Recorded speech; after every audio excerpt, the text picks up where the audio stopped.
Welcome back to CryptosRUs. I am George. We're all George. So today I'm actually changing things up a little bit. I want to talk about the Metaverse. There's a lot of talk about the Metaverse recently, and one big giant tech company that made a $70 billion acquisition, mostly because of it. So I want to discuss that and also talk about two promising projects within the Metaverse space that you may not want to miss. So let's talk about that. And of course, let's talk about Bitcoin and overall what is going on with the market. So let's get started. Thanks for tuning in. As always, smash the like, subscribe to the channel. 2 streams almost every day, 11:30 and 8:30 p.m. Central Standard Time. Make sure you hit that notification bell and follow me on Twitter, Facebook, Instagram, and check out all the latest news, article, and guides at CryptosRUs.com. Welcome. Hopefully you guys are hanging in there. I know altcoins are not doing very well today, but Bitcoin is still hovering where it is, around 42,000, a little up and down, right? But the altcoins are a little bit weaker today, and I know that. And I know that fear is still high, right? And some of you guys are calling it quits. You want to get out. Let me show you something real quick. There's a few things I want to talk about with Bitcoin, but let me show you something. And it was during a time that was very, very, very dark. If you think right now, Bitcoin at 42,000 is a bad time, and I realize some of you guys may have gotten in a little bit higher at 69,000, 64,000, 50,000. I realize that. But if you think 42,000 is bad, take a listen and take a look at this. So this is when I streamed back December 14 of 2018. This was basically 1 full year after Bitcoin's previous top in December of 2017. And I don't know if you could see this right here. This is at $3,100. Okay, it was right around Christmas. Think about Bitcoin falling to $3,000 right around Christmas time. Think about the conversation that occurred during that Christmas. And I'll tell you, if you live through those days, you can live through anything in terms of Bitcoin volatility. Okay, so 42,000, I know sucks for some of you guys, but I've been through times like this, okay, and it was no joke, not fun, okay? I'm not going to pretend like it was easy. No, it was not. There's been times before I wanted to quit too, but I didn't, okay? I didn't. And the message that I've been saying to you guys basically throughout all the last 5 years is still the same, even when Bitcoin was at $3,100. Okay, so I'm gonna play this real quick, 10 seconds. Listen to this, okay? All right, let me prepare this. All right, I got it. Here we go. This is an opportunity where you can cost average or buy the dip, right? You buy when blood is in the streets and whatever everyone else is fearful, but because we don't know where bottom is, you got to be smart about it. You spread out your buys, and you slowly buy in increments until you average out to a bottom. Okay, so that is the strategy that everyone should keep in mind if you have the opportunity. But rule number 1 is you never invest more than what you can afford to lose, because that's how you get wrecked. Okay, that's it. And by the way, in case you're wondering, I was not crying. I was actually sick then. That's why I sounded a little bit different. But anyways, just want to give you guys a brief reminder of how bad it was before and how bad, sentiment was and fear level. I mean, if there was the fear index back then, it would be below 0. It would be in like the negatives. Okay, so right now in the extreme fear 20s and we have hit 10s.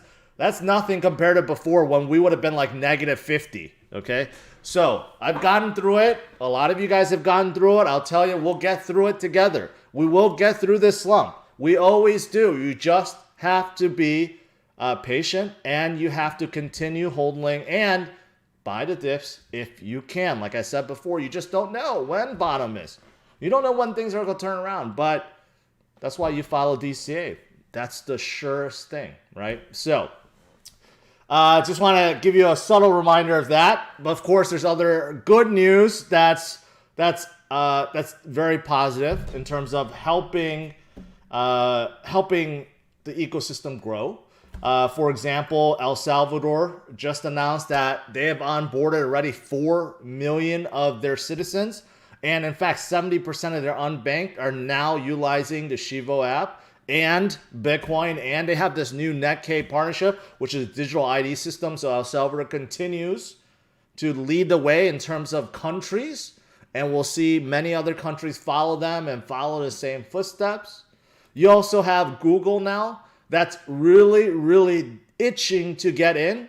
So there's reports that you're going to be able to store your Bitcoin and crypto on Google cards. I don't know what that means exactly. If they're going to come out their hardware wallet or, like some kind of digital card, right? But it does seem like they really want to jump in right now. And will they allow Bitcoin and crypto to be used as a payment within Google Pay? Well, that's probably around the corner. And will Google themselves make a big Bitcoin purchase? Well, this is all up in the air, right? But it is coming. They are looking to jump in big. And finally, you have Bitcoin miners that continue to thrive. There's another big one that is doing some kind of SPAC deal, and they are worth $3.3 billion. However, what's interesting is they're partnering up with Intel. Intel is about to come out with some really, really efficient Bitcoin mining ASIC chips. So even Intel is in the game, right?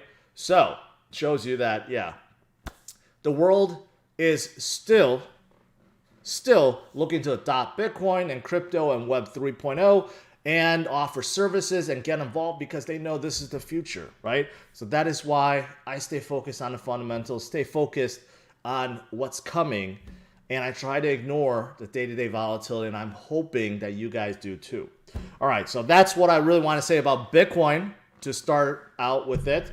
Now let's jump into the main topic, which is Metaverse. Metaverses are like really, really hot these days, right? A lot of talk about what a Metaverse is, what it's really going to do for us, what new innovations will come from it, right? Well, that's what everyone's trying to figure out. So I know most of you guys have heard of this.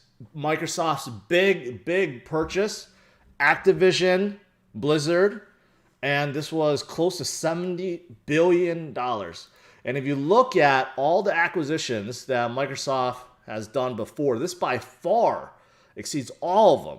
I don't know if you guys know this, but Microsoft did buy LinkedIn. Yes, they bought GitHub. They bought Skype and many others. And you add all that together, it's not even at the $70 billion mark, right? So this is by far the biggest. And I heard the biggest tech buyout or acquisition ever in the history of tech mergers, okay? So it's absolutely huge. But why did they do it? Well, there's many reasons. Okay, first of all, they have a lot of money to spend. They want to beef up their gaming division. They want to get into mobile because Activision owns King and the likes of Candy Crush and many other mobile games, right? They also want to build out their own store so they don't have to abide by Apple's rules, Apple, App Store, and even Google Play Store, right? They may want to come out their own. But the other big thing is they really, really, really want to get involved with the Metaverse. They need the right team. They need the right technology. And they're preparing for it because they know Facebook is already diving head in and they don't want to be left behind, right? So one of the big reasons why they have bought Activision Blizzard is because they are taking the Metaverse very, very seriously. Okay, but what does that mean, right? The Metaverse is kind of like a blank statement, kind of blank definition. What is the Metaverse? Is it just games? Is it just games that you can play? Or is it an actual virtual world where everyone is getting involved and building out something, right? I mean, it's still a loose term, but I think most people view Metaverse as just a virtual world that you can interact with. Okay, whether or not that's actually living a second life or just playing some sort of game that's within this virtual world, right? There's no true definition right now, and whether or not we'll ever get to that one virtual world that dominates everything, I don't know if we'll ever get to that. I think there's always going to be multiple metaverses, right? So there's just a lot of things going on right now, but everyone is trying to get involved. Everyone's trying to figure it out. So besides Microsoft, take a look at the brands that are trying to come in right now. We know that Nike and Adidas already came in. They have done airdrops already, or shoe drops, I should say. But look at all these brands. Authentic Brands Group, Forever 21, Gucci, New Balance, Puma, Under Armour, Walmart, right? And many others like Ralph Lauren, Old Navy, Stitch Fix, and Go Group. They're all looking to jump into the metaverse. Every single company and brand wants to take advantage because they don't want to miss out. Many of them missed out on the social revolution early on, right? And it cost them dearly. So now they're all trying to play catch up. And they see that the metaverse is growing and it's going to get bigger, and they're all trying to prepare for it too because they don't want to be left out. So there's just a lot of stuff going on, and there will be more coming in the future, right? So this is the big thing. Oh, I forgot. Even NASCAR is getting involved with the metaverse. I don't know if you could buy a digital NASCAR, probably, or you could configure your NASCAR in many different ways, and there's already games like that. But yeah, even NASCAR is getting involved. Okay. So you could see that metaverse is actually definitely huge. People are trying to figure out, brands are figuring out, companies are figuring out, right? So in the meantime, what we could do is try to figure out what's in this space right now and maybe get in early before some of these guys do, right? And maybe get into some of these projects that have huge potential. So today, there's two of them I want to bring up. One of them, one of my team, actually not one of my teams, but my team in general, brought it to my attention. I looked at it, and there's a lot of positives for it, so I want to talk about it. And another one that I'm more familiar with, also, I believe, both of these projects are ones that you should watch because they have great potential. All right, let's start out with the first one that I wasn't so familiar with, and that is Syn City. Syn City, that's a great name. It's a great name, and they're going to have their launch tomorrow. Okay, but what is Syn City? Well, they are the very first Mafia-based metaverse play. It's a play-to-earn game. Okay, now what attracted me to this is I'm looking through here. They already have some of the biggest partners and investors in the space. Okay, you have Illuvium, which is very heavily involved. You have You have some influencers like KSI and Alex Becker involved. You do have some big known brands like Animoca brands, Spartan Group. They are involved, right? So you have some big backers that's already involved with this space. And you have Terra, Do Kwon, you have CoinMarketCap, you have Binance NFT, and I mentioned about Illuvium Synthetics, and then you have many others that's all involved. And I forgot Justin Khan, who is the founder of Twitch, and Robin Chan, who is one of the co-founders of Zanga, also involved with this project. So in terms of the number of people, the backers and partners, it's among the best that I've seen for a metaverse right now. Right now. I mean, even Do Kwon from Terra is involved with this project. So there's a lot of big players, first of all. Okay. Now, what's also interesting is if you actually look through what Syn City really is, first of all, it's a mafia type game. Okay, so I'm just going to play this real quick with no sound. But you can see this is what it's like. So basically, from my understanding, once you get in, you have to mint a team of 4. And then you could do challenges. There's challenges you could do. There's competition. There's battles. And everything that you do will basically involve, fighting. And if you win, you could get items and so forth. So there's a lot of stuff that's in here that you can earn through NFTs, right? And they're not just a game. They consider themselves a platform. meaning that this platform could be used for future type games when games need to utilize like assets and other things that's built within here, right? So they're planning on themselves to be more of a platform than just a single game. And then there's other things that I looked through here. There's just a lot of good stuff. They raised an $8 million fund, which is absolutely big. So they have plenty of funding. And if you look at, they have a lot of developers from the likes of Disney, Ubisoft, Roblox, EA, Gameloft, Google, Yahoo, and Twitter. So they have some of the best developers out there from some of the biggest companies out there too. Also, what's helping them is they have several huge guilds that's also partner up with them. Overwolf is a big one as far as I know. I don't know too much about gaming guilds, but I'm looking into it. But Overwolf is pretty big, and they have decided to invest in Syn City and help it grow. Another one is Unix. It's another guild that is pretty big with close to 200,000 Discord members. Both of these guilds have partnered up with Syn City to help it grow, to get their players involved, and just basically overall get a lot more attention to them. So that's pretty big as well, right? So this is the one I came across in City. There's not much time. Tomorrow the IDO comes out, and you can see that they're trying to raise, I think, $2.5 million. But with all the things that I've said, I'm pretty sure they will blow past that, and this will end very, very quickly. So Syn City actually looks pretty legit. So that's the first one I want to talk about. Now, the second one is the one that I'm more familiar with, and that is Pavia.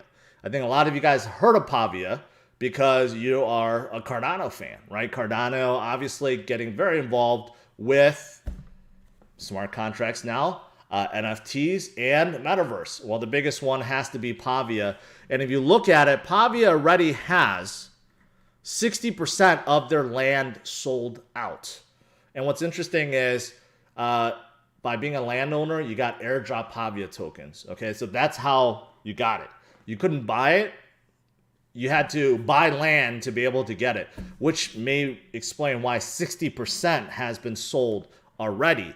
And if you look at it, Pavia right now is definitely the highest trading NFT project right now in terms of volume, blows everything else up. I mean, in terms of the rank. And if you go to CNFT and you look at the floor price, they're coming in around 900 ADA. If you do the math, that's about $1,000. That is now the floor price, right? However, with that said, if you compare it, to Decentraland, the biggest metaverse out there, and you look at what the floor price is, well, it's 4.44, which is well over $10,000, right? So if Pavia goes the same direction as Decentraland, right, and it gets just as big with just as many brands and users, well, there's no reason to think why the land in Pavia can't get as high as Decentraland, right? So that's another big thing going for it because we have something to compare it to, right? And I know a lot of Cardano fans are out there, and they would definitely want to support a metaverse within Cardano than, say, Ethereum, right? So that's the second one I want to talk about. So that's pretty much it. I mean, as metaverses get stronger and bigger, and as more brands come in, and as more users come in, right, you're going to see a lot more metaverse type games or just metaverse worlds that will definitely explode. It's still very early, but we could see it. We could see the brands coming in, right? And they're all trying to figure out, but those of us that's in the space already, we're going to be first. We're going to have first dibs. And it's quite exciting. It's quite exciting. All right, outside of that, that's pretty much it. If you look at CMC, not very pretty right now. Let's just put it that way.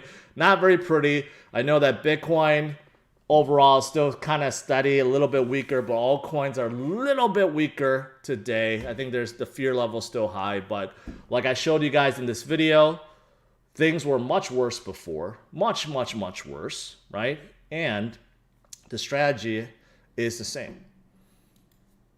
You never know when the bottom is, right? You never know when the turnaround is. But based on all the metrics, the growing ecosystem, and everything else I've been showing you guys, we will get past this, right? So the only thing you have to do is stay strong, be patient, and DCA if you can. All right, let's do some Q&A.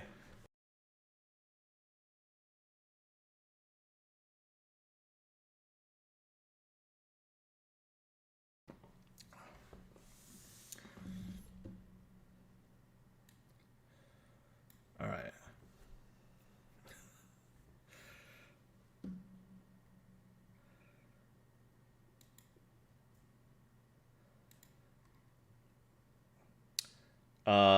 Betty Wilson says, I'm scrolling up here. Metaverse is a scam. Why do you think Metaverse is a scam? Why do you think it's a scam? It may not be for you, but why is it a scam? That's like saying social media is a scam. When social media was getting big, no one thought that social media would be as big as it is. When Facebook was getting big, when MySpace was still around, people didn't know what the social verse was going to be like. And look at how big social platforms are now, right? So, just because it's not for you, or you don't quite understand it, or you just don't care because you don't want to use it, doesn't mean that you should ignore it. Well, at least if you're trying to make money, then I think you should not ignore it. It may not be for you, but still, I think everyone should pay attention at least.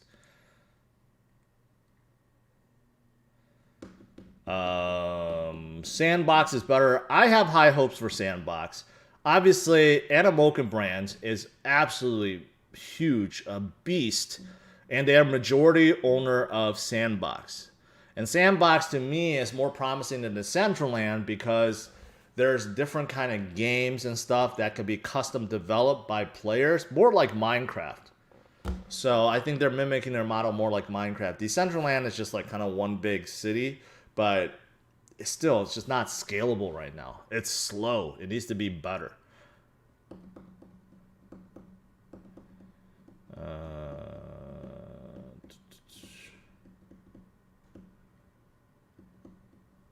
Do we lose sound? I hope we didn't lose sound. I still show my microphone up and running.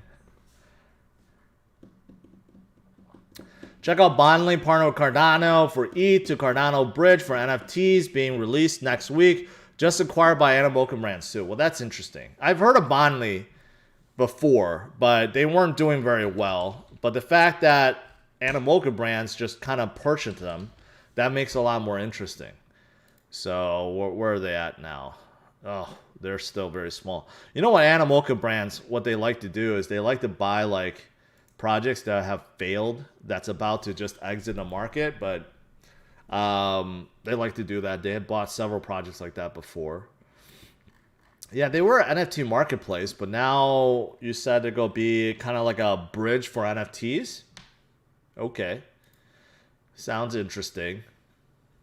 Bond swap. Interesting. NFT bridge right here. I'll keep my eye on it, and we'll see where it goes.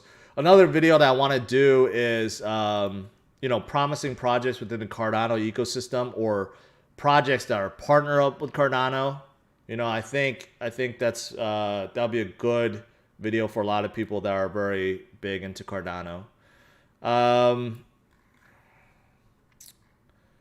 lot of people are asking about Blocktopia.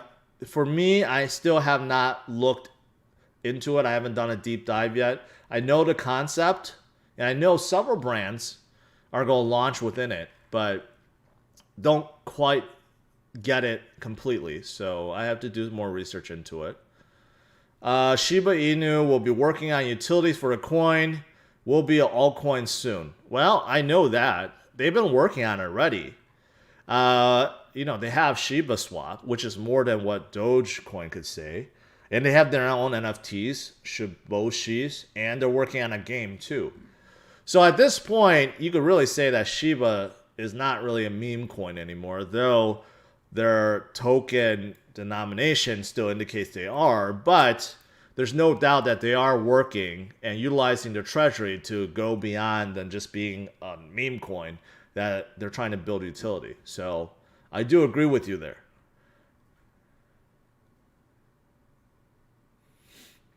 Do you think the price of ETH will increase before the unlock?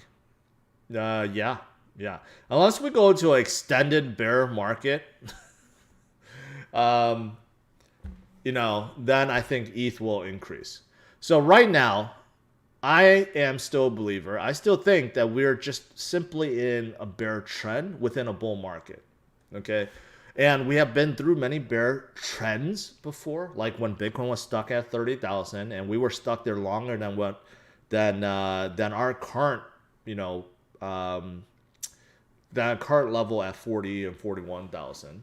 So we have been through some of those bear trends, but overall we're still in a bull market. And I just believe, even though yes, we're having some FUD, some uncertainty with Wall Street and traders with the Fed, right? And what the Fed may do. But everything that I've been paying attention to, everything that I've been researching in terms of these projects that are getting involved, investing more and growing, and the growing adoption of Bitcoin itself and the growing adoption of Web 3.0. I mean, it's just hard to ignore that. It's just really hard to ignore that. Plus all the metrics and indicators showing that Bitcoin is about to turn, right? So for me, I think we are going to go back up and we'll continue on. And before ETH 2.0 comes out, I think we will see ETH continue higher. So that's my thought. What else is there? Let's see if I miss anything. Tyler, thank you. Why is Axie staking keep dropping on Binance? I don't know why staking keeps dropping. DCA time. That is true. Today is Wednesday, so I will DCA. So what should I DCA into? First of all, let me pull up my portfolio here. Let's take a look. Log in. And we'll log in outside so you guys don't see it. Oh boy, a lot of verification right here. All right, here we go. It logged in. So what am I still up by? Let's take a look if this could calculate.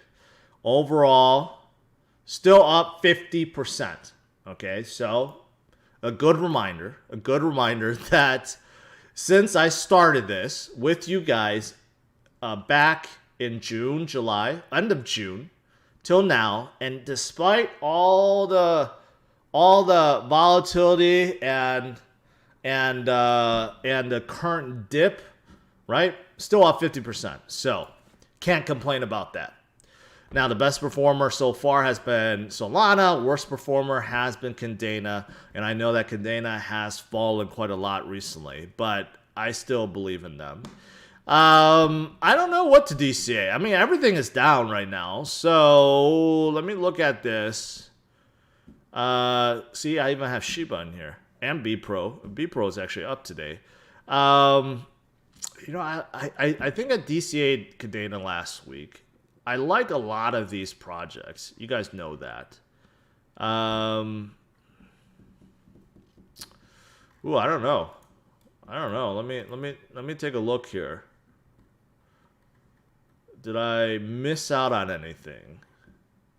Near Protocol is one that I don't have, and they have been climbing the ranks quite a lot recently, but I'm not going to get into them right now. Elron, I think I had IOTA, Stacks. You know what? Stacks, they just got added to Coinbase, and there's a lot of excitement about DeFi on top of Bitcoin. Could be a good entry right here, even though they're pretty big already. Let me see. Stacks maybe. KuCoin token. KuCoin continues to get bigger and bigger as an exchange. I still very much like them, and they're still in the green for the last 90 days too. Let's see. Condena, still up 100% over 90 days. That's not bad. Let's see. Some of these others. I don't know. This Ape NFT. Where'd that come from?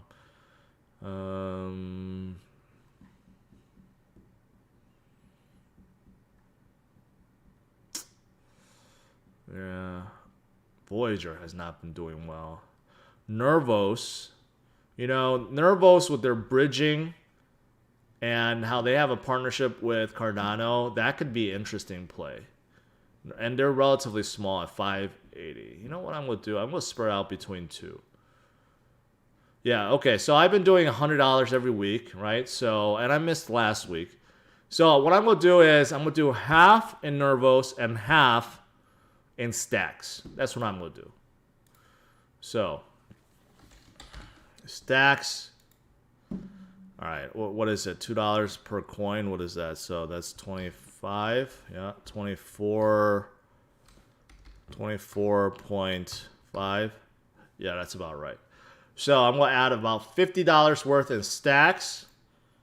And then I'm going to add about, what was it? Nervos, CKB.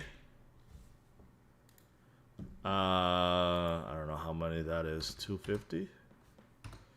2,550. There we go. All right. So this week I decided to add two projects that I don't currently hold. I know DCA usually means that you dollar cost average into something you hold. I know that, but I was very limited when I first built out this portfolio due to I started with $5,000. So sometimes I do add a little bit more. But I think both of these have promise. Both of these have promise. So there you go. That's what I added this week.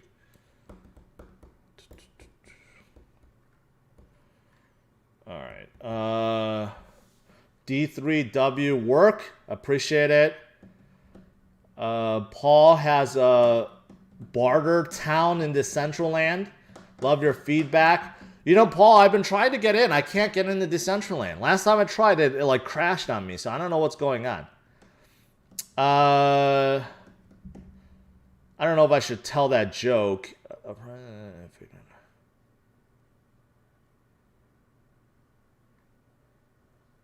Yeah, I'm not going to tell that joke, Gio. I don't quite get it either. Cody, did you ever check out Upland? No, I did not.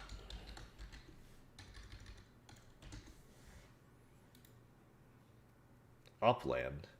What kind of project is this? Parallel world where users play and operate businesses. Okay, so there are Metaverse. I'm not digging that. I'm not digging that logo or avatar. Silicon Valley. Okay.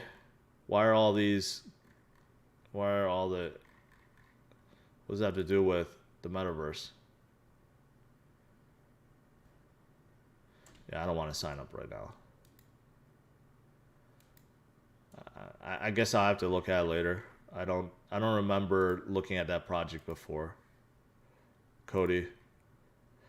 What's up with Harmony? They were doing really well. Don P says, how much are they paying you? Zero. In fact, zero. Any sponsors of mine, I always disclose. Let's see here. Talk about PokeSwap and Sora Network. You haven't talked about Polkadot's DEX. PokeSwap has been out for a long time. They have been out for a long time. I don't know their liquidity, though.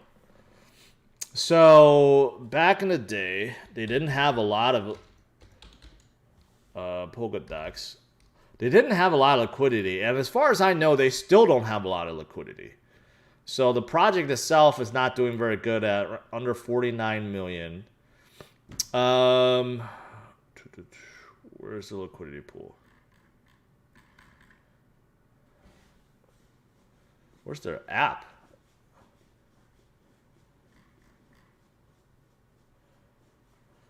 They have their own order book?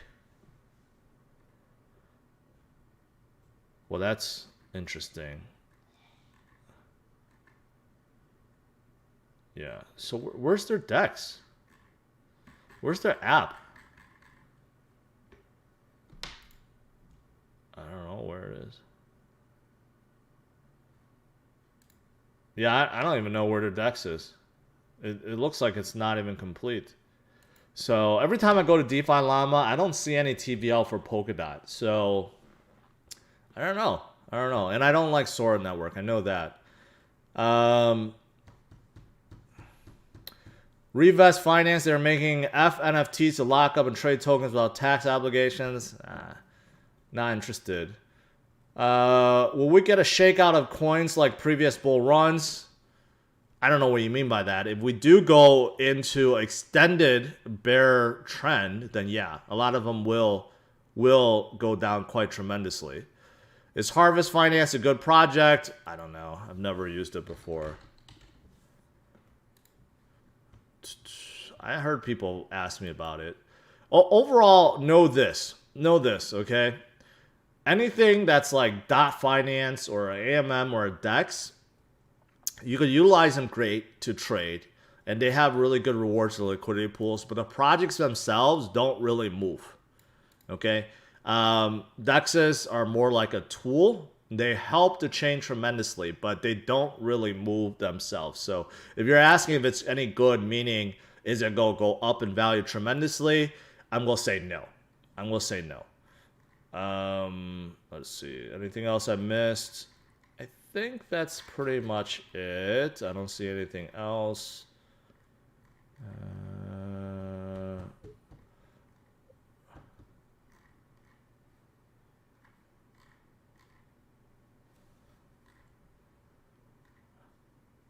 What's PCX? ChainX. I don't know who they are. Polka Swap. Yeah, they're all pretty low. They're pretty low.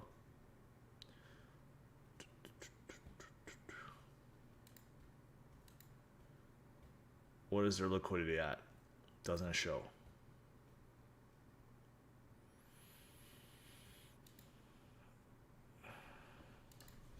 Yeah.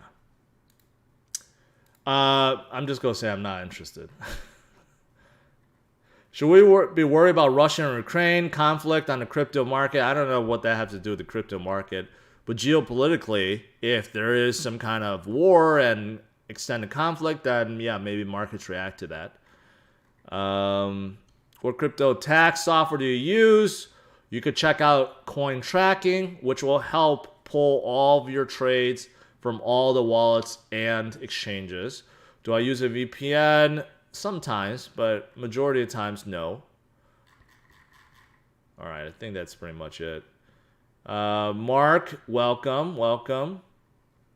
Can you address the hidden utility possibility of NFTs? No, I'm not going to make a video on that because, quite honestly, no one really cares. People just care about NFTs for the sake of making money. They don't really care about what the possibility of what NFTs can bring. It's an interesting thing. I've discussed it sometimes, but it would make a very boring, dedicated video. I'm just going to be upfront about that. All right. I think that's it. All right, guys.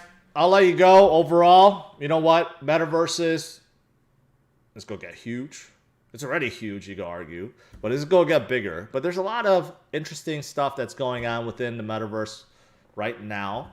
A lot of interesting plays. I covered two of them today, but there's many more out there, right? It's got to keep your eyes open and pay attention because it's still very early.